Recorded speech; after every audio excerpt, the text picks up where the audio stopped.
Deadpool 3 comes out next year. I think that movie is going to break the record for rated R movies. I mean, talking about Oppenheimer this last summer, but I mean, Deadpool 3 in July next year. Kevin Feige's version of Deadpool, at least, and they're saying it's rated R. So as long as that's true, I think it's gonna be the biggest rated R movie of all time. And you heard it first here on I Eternal think so too. Spectacle.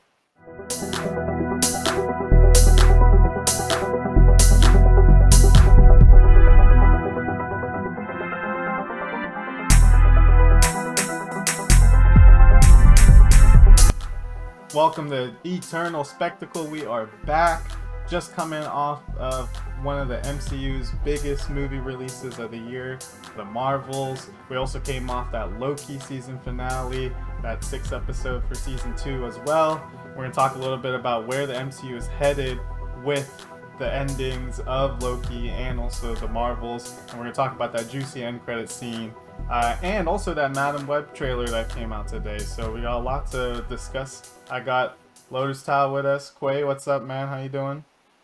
How's it going, gang? Doing good, Life is good.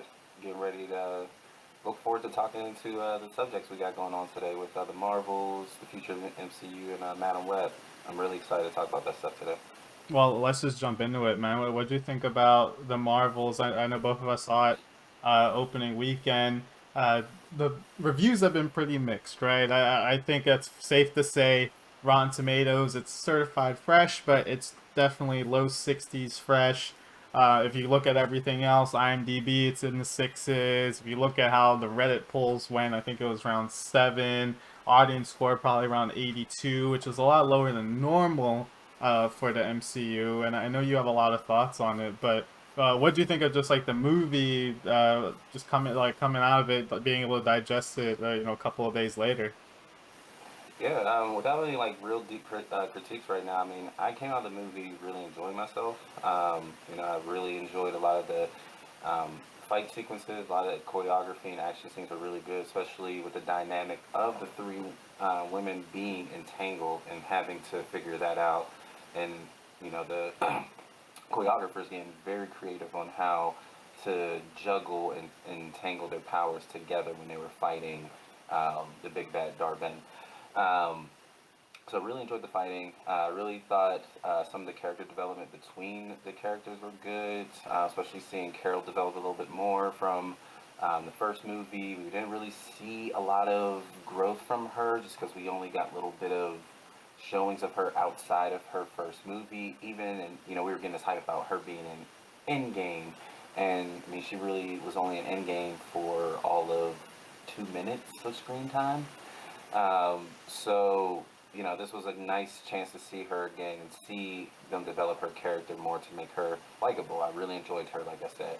Monica, I've enjoyed Monica since WandaVision, and seeing her character develop more, seeing them showcase how Carol affected her by just leaving, never coming back, and then the relationship that she's had with her mom and how the death affected her because she was blipped. So I really like how they focused on a lot of that stuff. Same thing with Kamala. While we didn't go too much about what happened into the series with her, the Bengals played a big focus on the plot of this movie, and we saw how the biggest part of her character is being this fangirl of Carol and Captain Marvel, and seeing like, oh man, and it's kind of that story of be careful of meeting your heroes, and I kind of like how she met her, but still, while she idolized her, still it became more tamed and understood. Okay, she's still a person, and I have to see her as a person, kind of like how the juxtaposition of Monica, where she just needed her aunt, not Captain Marvel. So I really liked a lot of the things they've done with the movie, just directly coming out of the film. So, yeah, what did you think? I like how you mentioned Brie Larson's character and her development. That was one of the things I really liked about this movie was that dynamic, right? Like, Mm-hmm. you don't want to meet your idols, when your heroes become your rivals. And it's Mm-hmm. it's one of those storylines that I don't think we've really seen that much like friction in between the team, at least in that manner, where you have Kamala's character, who's a lot younger, and you have Brie Larson's character who that hasn't aged because of the Tesseract, but you know, if we went off of just age, you know, as old as like our parents, basically.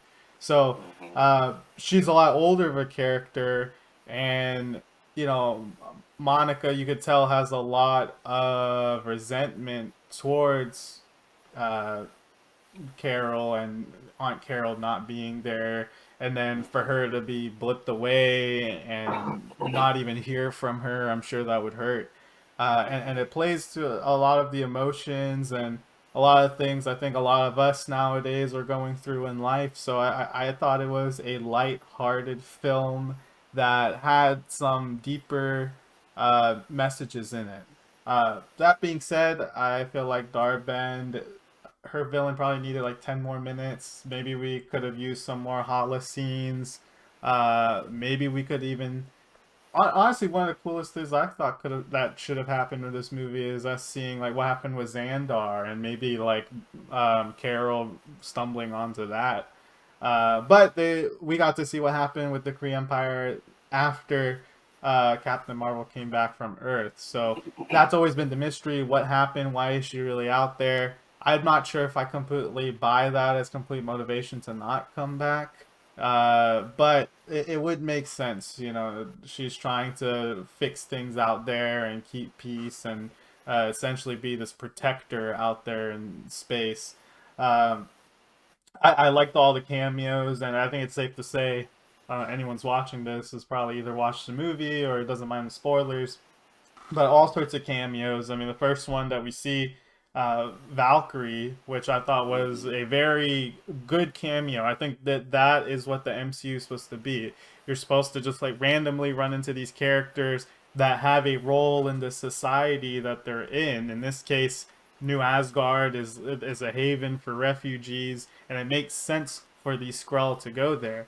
So I thought that was really cool. And then some of the ones that are the really big spoilers. Kate Bishop, we see a lucky pizza dog at the end of the movie. We see Kamala do her Nick Fury impersonation. I thought that was great. You know, that's exactly everything that you would want from the making of a Young Avengers, and then they name drop Ant-Man, so we got to assume that Catherine Newton's character is probably going to come back too, along with Haley Steinfeld. So I'm really excited about that, and they have so many characters to choose from. You know, Hulk has offspring now. Isaiah's nephew. There's all sorts of different Eli, characters that yeah. they could use.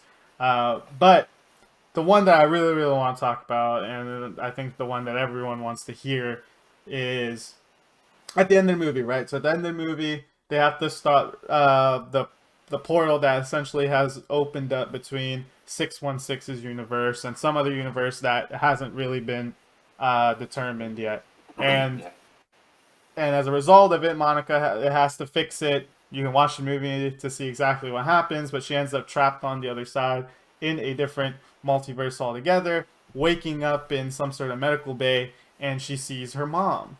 So that's in line with everything that we've seen so far in MCU. What we saw in Doctor Strange, you know, Maria was actually Captain Marvel, and there's actually hints of that in I think one of the flashbacks when they're inside of the scroll memory machine where they could look back in time, or this Kree machine, and they got back and you know they talked about that race, and so if Maria got there, we saw what that would be like in Doctor Strange, and now we see her in it looks like the X-Men facility. We see Beast, Kelsey Grammer's Beast, and I when I saw it, everyone in the movie theater clapped. I mean, I haven't seen the movie theater so hyped for an end credit scene in a really long time, if not ever.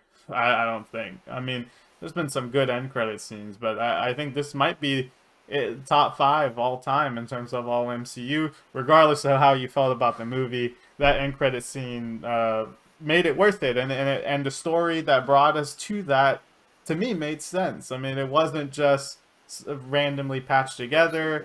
I Yeah. feel like it made sense within the story. So now the question is, where's the story gonna go now? And is this the same X-Men universe, Bryan Singer X-Men universe, or do you feel like this is First Class universe, or there's theories that it's even the X-Men animated series universe?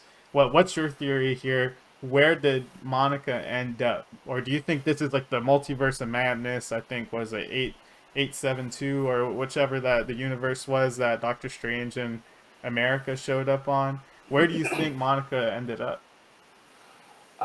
So yeah, I'm gonna segue real quick before coming back to this. I do agree with what you said about Darben. I really think that probably would have made the movie, especially to a lot of casuals, probably a little better if we get just maybe 10 more minutes of development with her character. Like you said, a little more Holocene. But overall, I do think, in touching base on the scores, I do think it's fair to say the movie could be something like a 6, 5, 7 on a rating scale. If you want to have it as 6, it's a 6. But I personally give the film a 7. Um, And I and thought like it I was an said, 8. I mean, I thought it was an 8.2 when I came out of theater and watched it. eight point two. I really enjoyed it.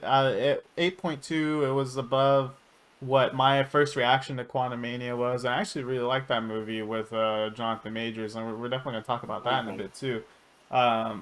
So I was pleased coming out of the movie. I No, was actually, surprised. that's weird that you say that because actually I felt like I did have as much fun as I did with Quantumania, and I gave Quantumania 8. So I probably would have to be a little more. Yeah, probably would be an 8 to me under a different. If I'm gonna say it like that, because I did feel that way walking out the film. So, but yeah, going forward, the post credit scenes really liked. I with Monica particularly first.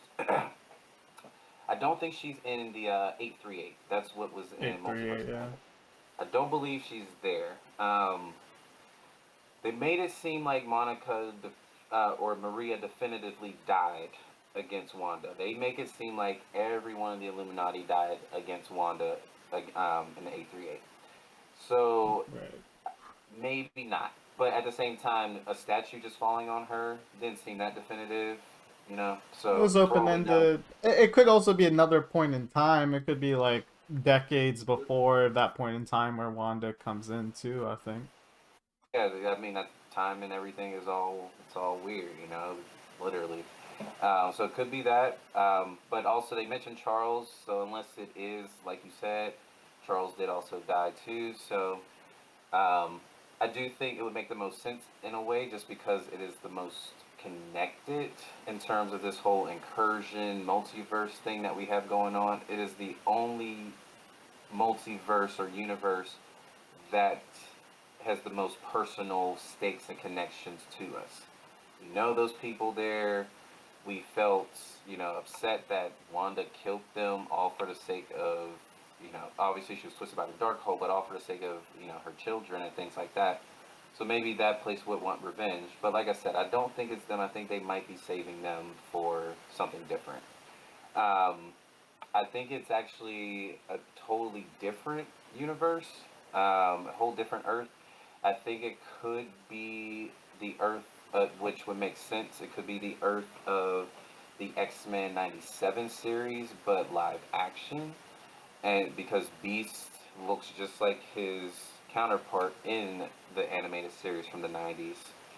The lab coat, he's not wearing anything underneath, and all he's wearing is his pants. Looks just like how. Yeah, I feel like Last Stand Beasts always had clothes on.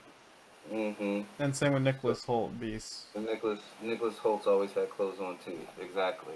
So I feel like they're trying to go back to that, and it would also make sense with X-Men '97 coming out next year as well. It's kind of like right on that timeline. So I would say it's probably that universe, but it also can just be something totally new.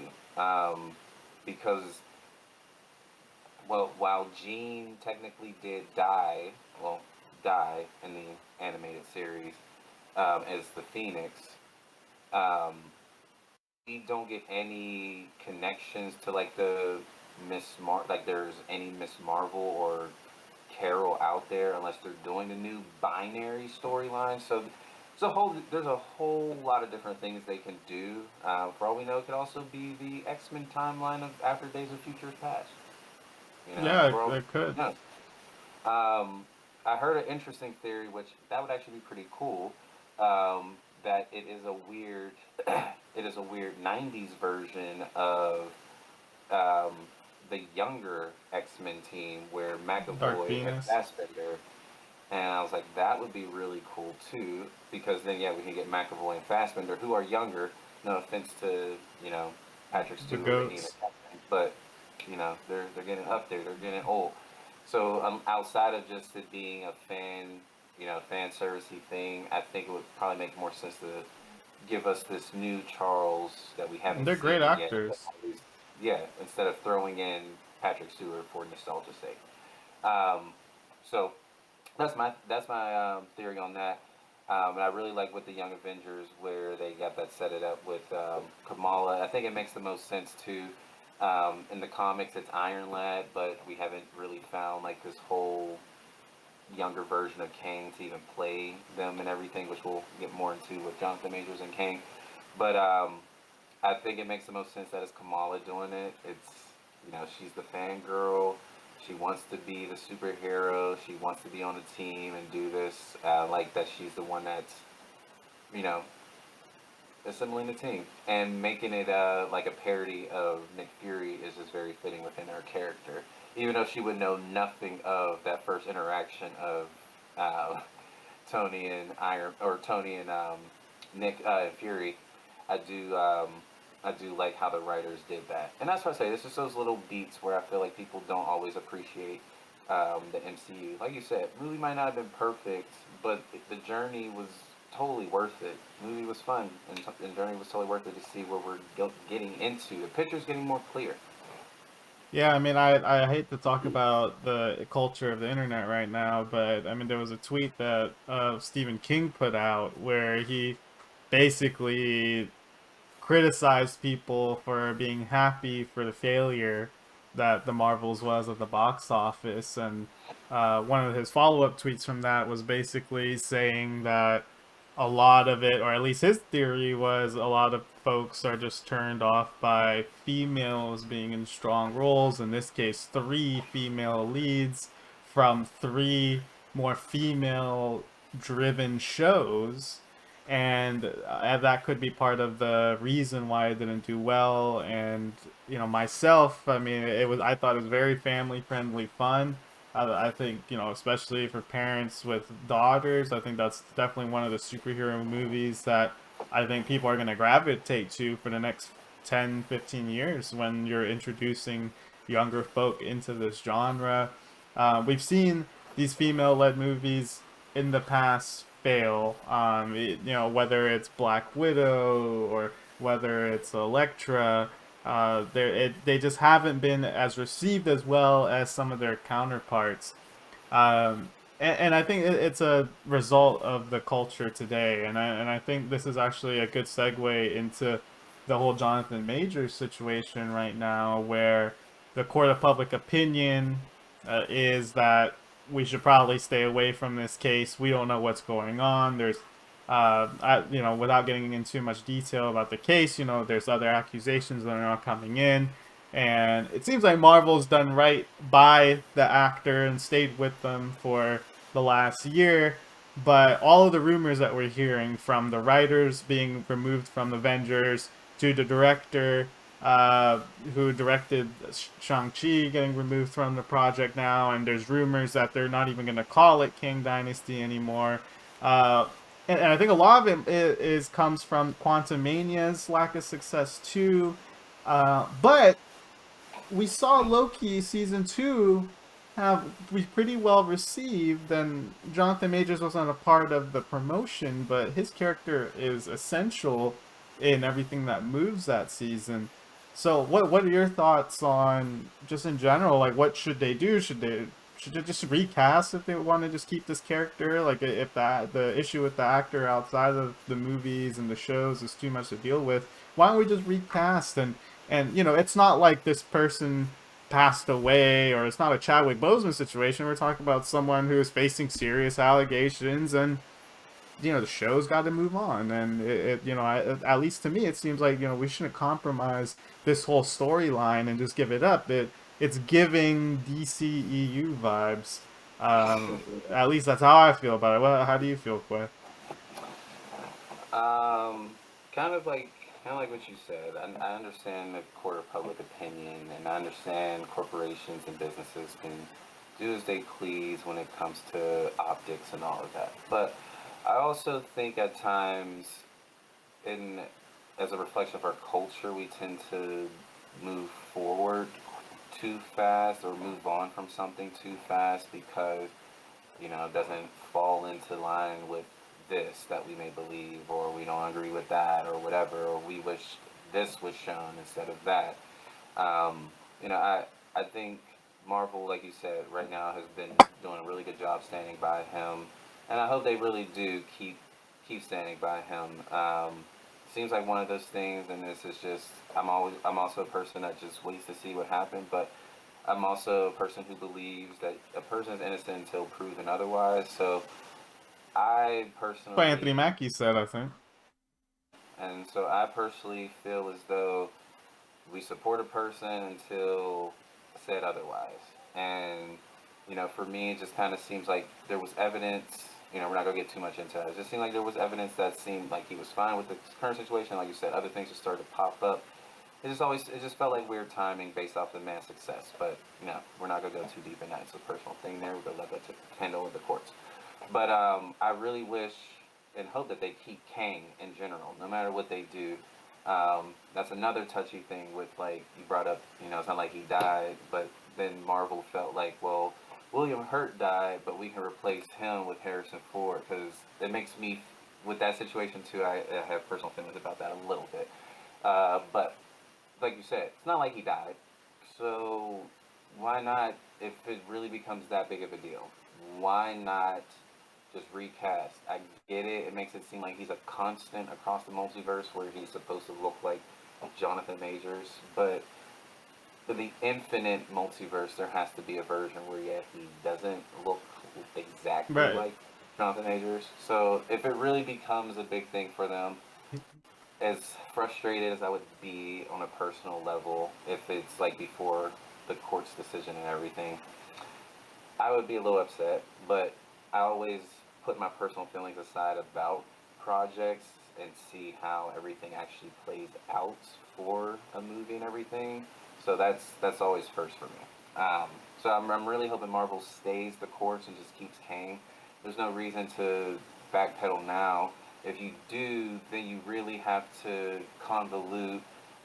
Rumors are talking about Doom. You really have to convolute introducing Doctor Doom, and Doctor Doom's like I feel like a villain character that kind of teeters back and forth of deciding to help heroes because it just may benefit him, but he's not actually a hero, or he decides to do something that's not actually totally villainous, but it just benefits him and maybe Latveria. So it's a little, you know, shady in terms of how he has to do it. He's very complex, and I feel like this is a character you kind of have to show the complexities of him in a Fantastic Four movie. Maybe have him intertwine and be a villain to someone with someone else, where the Fantastic Four cameo or something like that. Like this is a character that slowly has to be built up in the MCU and finally shown. Like, whoa, okay, he's a threat. Like they couldn't just give us Thanos just off rip. The first They Avengers had couldn't. Thanos.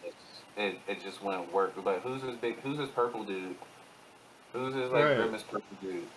We So saw him in a couple movies. I think Avengers, end credits, Guardians. We actually saw him Guardians. in the movie, and then the Mm-hmm. infamous "I'll do it myself" Myself at the end end of credit Ultron. scene. Yeah. Yeah.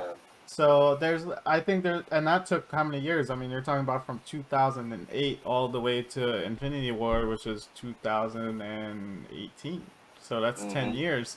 Endgame was what, 2019? It's only been like 5 years, and at this point we've had at least like 6 movies, more than that if I'm not mistaken. And it's been going up and down, right? There's Mm-hmm. big highs like No Way Home, and then there's box office failures like this movie, The Marvels, or The Eternals. But then you also have Guardians Volume 3, and then it'll drop again. Then you have Wakanda Forever, and then you'll have that Yes, drop you got your again TV for, movies.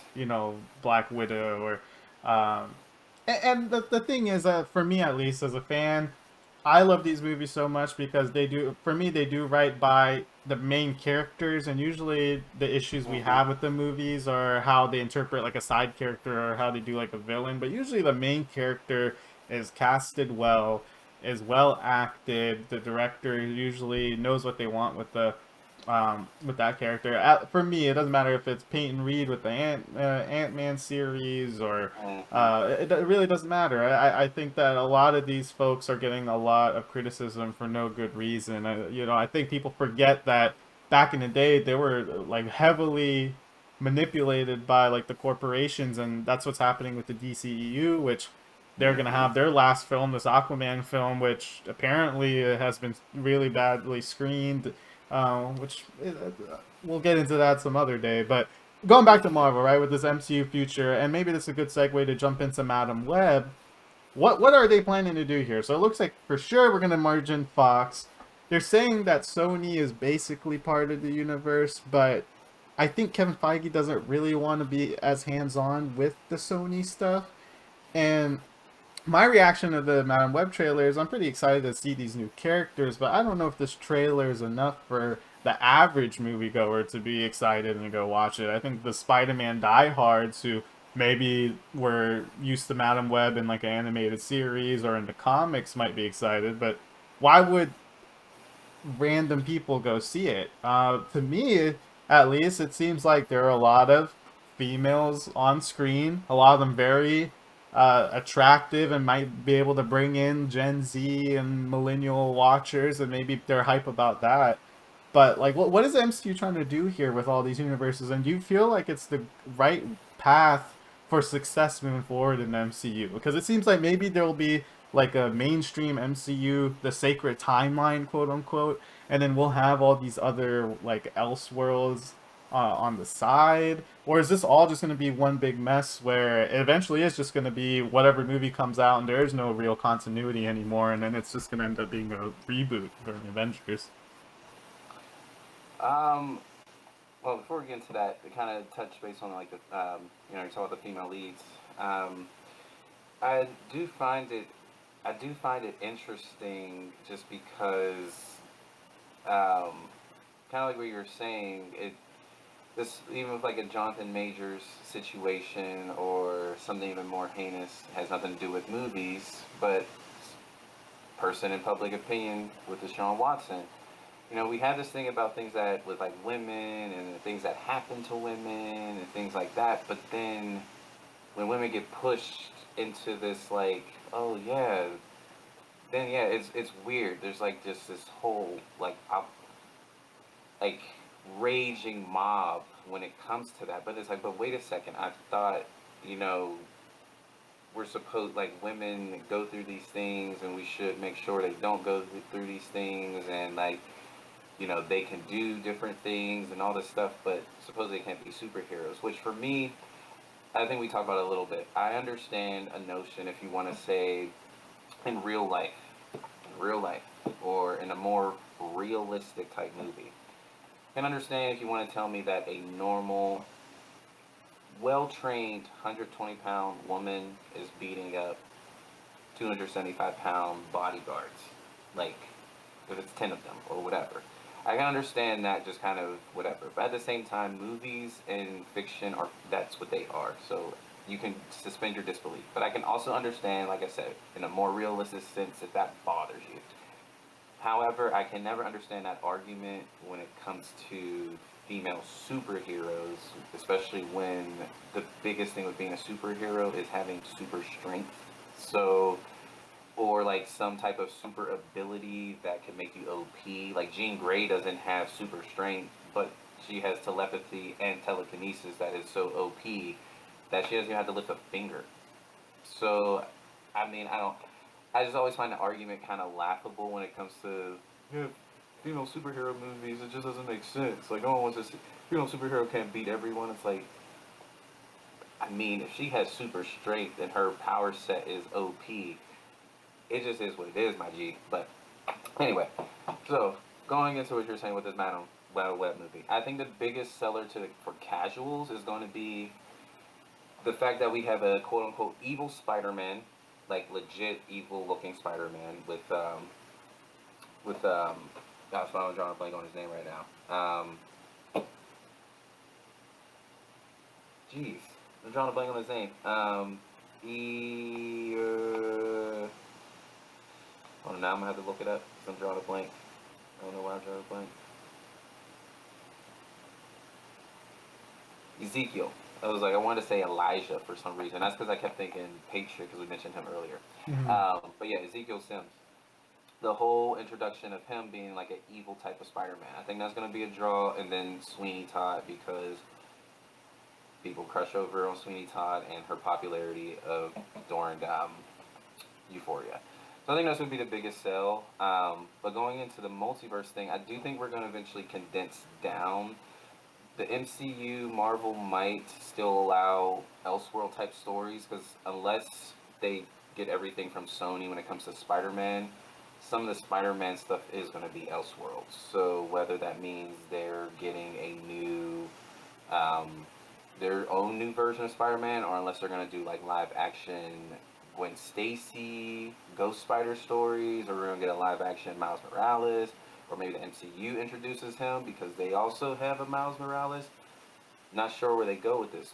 There's a lot of different directions they can go, but I do think just because of the titles that we have released, Secret Wars, King Dynasty, and everything like that, I do believe we are coming in for a soft reboot. That way we can get characters back and we can actually get a true 616 MCU. We haven't had a true 616 MCU. Even Iman Vellani talks about that too. I think because Kevin Feige couldn't really use all the properties that he would have at his disposal being under Marvel, now that we now that he pretty much has everything, he can actually intertwine characters. We can see a story with Captain America and Wolverine back in the 40s. I would love to see that. Would totally love to see them meet during World War II period and have Maybe them even battle. put like Black Panther in there, Yeah, you can throw T'Chaka or Black. something. Yeah, or his father before him. Like there's so much that you can do um, once you have all these characters back again, and then these newer characters that you obtain through mergers and everything. So I do think we're definitely headed for a soft reboot of things. I do think, to your point, there's probably going to be more of a quote unquote sacred timeline of things that kind of is rebooted. We're going to have everything kind of all in one universe, with some exceptions kind of being in a quote unquote Elseworld type of thing. But as we saw with the sacred timeline, it's a lot of different timelines woven into that circle. So you know that story could just be on the sacred timeline, but a different thread on the sacred timeline. So it could be something like that, but I know for sure the MCU is definitely trying to do a soft reboot to recontain things and start over. Especially now that they'll have the full X Men. Yeah, I mean, maybe the Fantastic Four movie is what really catapults the reboot, and then like their timeline is gonna be the main timeline. At least that's what I think, because I think Yeah, that which makes the yeah, most sense. I think But so too because we haven't seen them.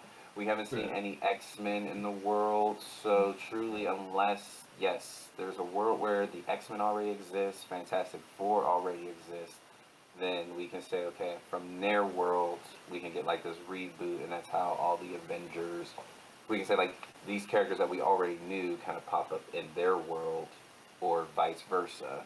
There's going to be some type of merger of those of worlds like that. So then, what happens to all the characters that have passed away, though? Because that's the other big news that came out last week. Is some of the OG Avengers might come back, and a lot of folks are saying, well, that kind of makes Endgame not as good. But honestly, to me, the idea of the multiverse doesn't really make sense if you couldn't. That's kind of the premise of a Flash movie, is that the Mm-hmm. multiverse allowed him to go see people who had passed away. In that case, his mom. What's to stop Stephen Strange from finding a different multiverse where or accidentally running into Tony in a different multiverse. So I think there's a lot of interesting stories still to be told. I don't know how you're really going to combat this superhero fatigue. Part of me feels like the Marvels, maybe it was an all-female led class. A lot of comic book movie nerds are usually male, and like series like She-Hulk, Miss Marvel, Hawkeye are usually the ones that are people rank a little bit lower, I think, in terms of the majority of fans. And I think what Stephen King said, to just tie back to what we were talking about earlier, I think there is some truth to it, right? But that being said, when Spider-Man shows up and does a movie, it doesn't matter if it's a bad movie like Spider-Man 3. I mean, you're still going to do at least 100 million, worldwide. And I don't think Marvel really has to worry about that. Deadpool 3 comes out next year. I think that movie is going to break the record for rated R movies. I mean, talking about Oppenheimer this last summer, but I mean, Deadpool 3 in July next year. Kevin Feige's version of Deadpool, at least, and they're saying it's rated R. So as long as that's true, I think it's gonna be the biggest rated R movie of all time. And you heard it first here on I Eternal think so too. Spectacle. And Yeah, I then think so it's going too. to be the only movie that's an MCU movie. Then you have all these other movies, Craven, Madam Web, which really makes me seriously wonder what Sony is thinking. I mean, Morbius was a complete failure. Both you and I like that movie, but it's not. It's a more of a guilty pleasure type of movie. Yeah. The Venom movies are all right, but that being said, the Marvels, which is considered the worst Marvel movie of all time, is way better than any of the Venom movies, way better than Morbius or any of the Sony movies. I think better than most of the X-Men movies. So I think people also need to realize that this movie is actually a really good movie. You have all of the beats that you like in your typical MCU. You got all sorts of cameos, cameos, like I said, from all different franchises.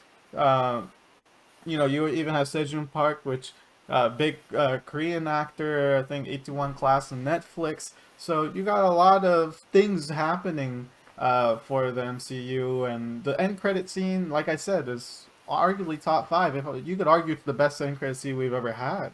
So there's a lot of things that the MCU, the way that I envision the MCU, I think the Marvels did it.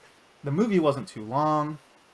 No, I not at thought it all. was great. I was in and out, happy, excited. Loki wanted to watch it again. Like, oh man, I'd watch it again because it wasn't that long of a film. I Yeah, could and easily casually watch it just to kind of see what all the things that were in there. So, um, well, that's it. I mean, I wanted to kind of touch in on all those different things, right? We got to talk about the Marvels, our little review on it. We got to talk about Loki and the future MCU, and also touch on that Madam Web trailer. But yeah, any last thoughts, anything before we end it? um, yeah, I think it solidified how I felt about Phase 4 and 5 that people don't really look at. COVID happened, people. There, this wasn't the initial release schedule, and I think to a degree that's also why people feel the way they do with some of the movies because the pieces of the puzzle kind of came in different orders. You know, when you look at Loki season 1 and Loki season 2, this is clearly technically taking place before Quantumania because we need to get the multiverse to break for Quantumania to happen and get the post-credit scene of all the Kangs or even the Conqueror Kang being sent to the Quantumania.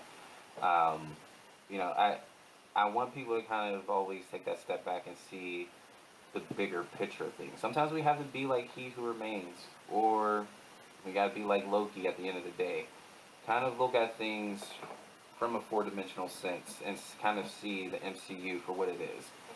People harp on Phase 4 and Phase 5, but like you said, while Phase 4 and 5 has had highs, lows, highs, mids, highs, lows, whatever people want to rate them as, call them as, we romanticize the Infinity Saga as if the Infinity Saga was, you know, perfection from start to finish. Um, I can sit here and give you the list of movies that sometimes even it frustrates me that people talk about. during that saga that aren't good. One of those being Dark World, but Dark World built off of so much that led to what we got in Ragnarok. That also led to what we got in Endgame, which is supposedly for a lot of people the last best film the MCU came out with. Which once again, that's a weird like phrase to say, because then people talk about Guardians 3, or then people will talk about Wakanda Forever. So I don't know really what's going on here, but I just want people to really appreciate the MCU for what it's done. The superhero fatigue, I don't think exists. I think it's based off of truly what some people are expecting, because people just came off of Gen V, you know, the boys side series leading into season 4. People loved it.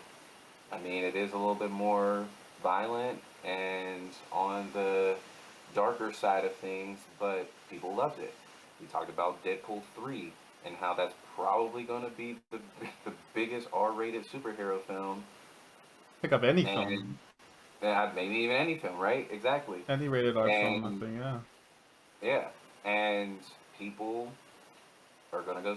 They're gonna go see it for that reason, because of Deadpool's dark humor.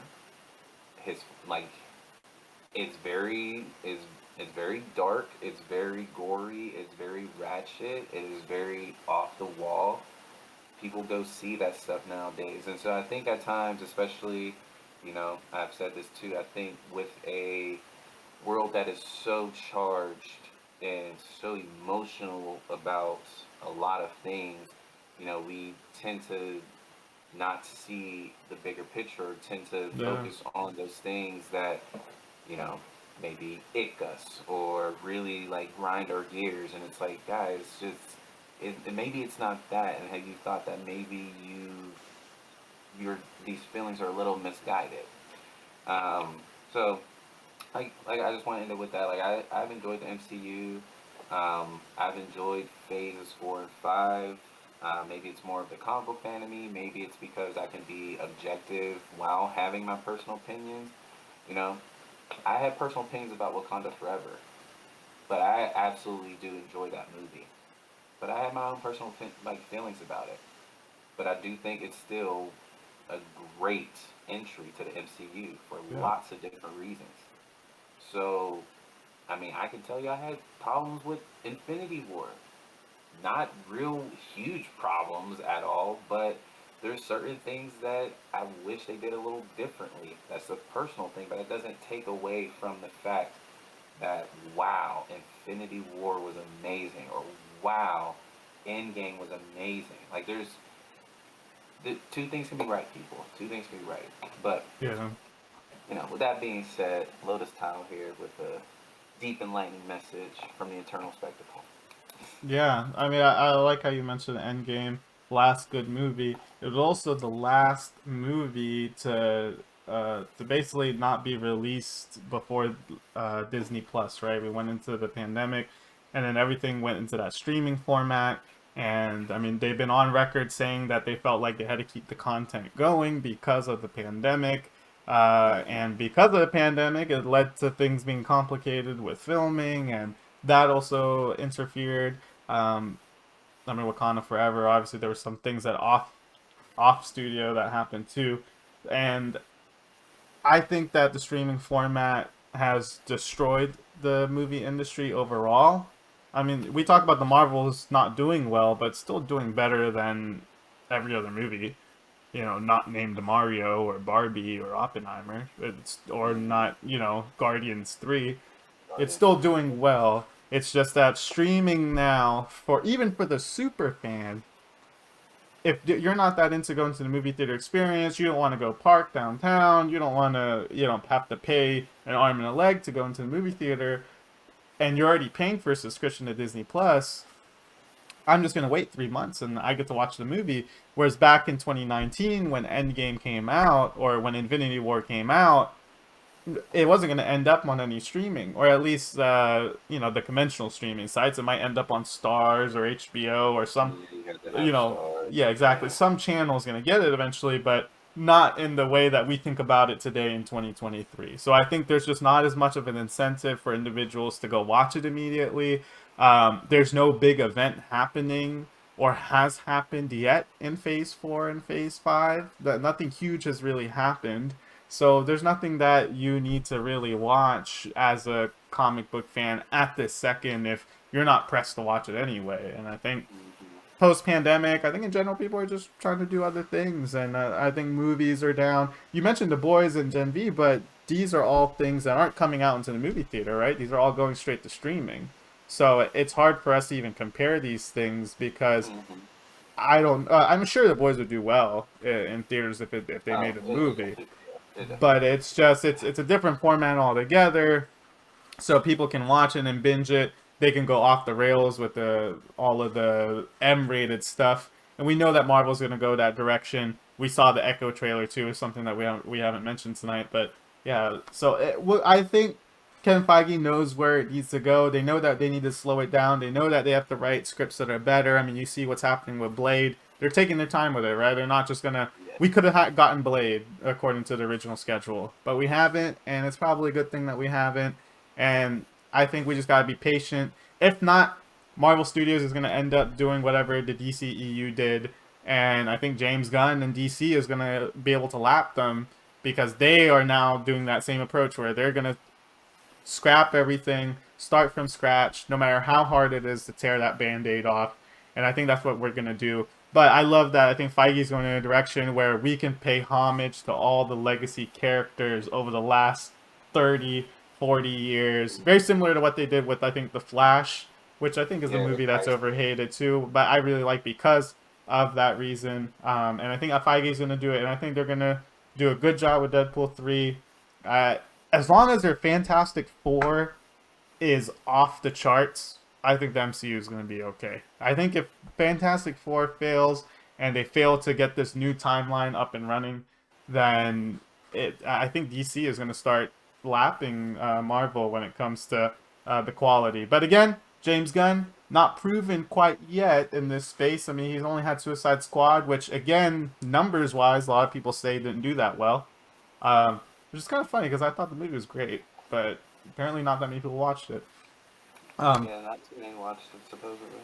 yeah, well, that's it, everyone. I hope everyone enjoyed the show. If you like what you're seeing, please like the video and subscribe. And Quay and I will see y'all later. Hope you guys enjoy your Thanksgiving and your holiday season. And we will see you till next time. We'll see you next time, folks.